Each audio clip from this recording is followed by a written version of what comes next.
গত শুক্রবারে অফিসিয়ালি রাজশাহীতে আমাদের একটা মিটআপ প্রোগ্রাম ছিল। আমাদের ঊর্ধ্বতন কর্মকর্তাদের সাথে আমরা যারা ব্রাঞ্চ ওয়াইজ এমপ্লয়ি আছি সবাই একসাথে একটি মিটআপ অনুষ্ঠান বলা যায়। তো আমাদের মিটআপ ভেন্যুটি ছিল রাজশাহী পদ্মা পাড় সংলগ্ন লালন শাহ মুক্ত মঞ্চের পাশে অবস্থিত নোঙর রেস্তোরাঁয়। আর ওই দিনের আবহাওয়াটা বেশ সুন্দর ছিল। গরম নেই, কারণ সকাল থেকে বাতাস বইছে, মেঘলা আকাশ, দুপুরের দিকে তো দারুণ বৃষ্টিও হচ্ছিল। তো সব মিলিয়ে খুব সুন্দর একটা পরিবেশ ছিল ওই দিন। তো বিকেলের দিকে মিটআপ শেষে আমি পুরো রেস্তোরাঁটি ঘুরে ঘুরে দেখানোর চেষ্টা করছিলাম। পদ্মার এই পাড় থেকে দৃশ্যটি দেখতে বেশ ভালো লাগে। এক পাশে পুরোটা জুড়ে পানি, আর আরেক পাশে মুক্তমঞ্চ থেকে শুরু করে পুরো পাড় জুড়ে মানুষের সমাগম। শহরের এক প্রান্তে বিশাল পদ্মা নদী, আরেক প্রান্তে বিকেল হলেই ভিড় করেন অসংখ্য মানুষ। মুক্তমঞ্চে বসে এক কাপ কফি, ঝালমুড়ি কিংবা জুসের সঙ্গে উপভোগ করেন পদ্মার সৌন্দর্য। আর হ্যাঁ, ওখান থেকে ফেরার পূর্বে আমি লালন শাহ মুক্তমঞ্চ থেকে ভিডিওটি করছিলাম।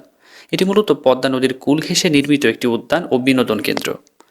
এটি রাজশাহী মহানগরীর একমাত্র উন্মুক্ত বিনোদন কেন্দ্র। 2013 সালে রাজশাহী সিটি কর্পোরেশনের উদ্যোগে এই পার্কটি স্থাপন করা হয় এবং মরমী কবি লালন শাহের নামে এটির নামকরণ করা হয়। প্রতিদিন বিকেলে অসংখ্য মানুষ সময় কাটানোর জন্য এই মুক্তমঞ্চে এসে উপস্থিত হয়। তো আপনারা যারা ভ্রমণপ্রেমী আছেন, এই জায়গাটিতে এসে দেখতে পারেন।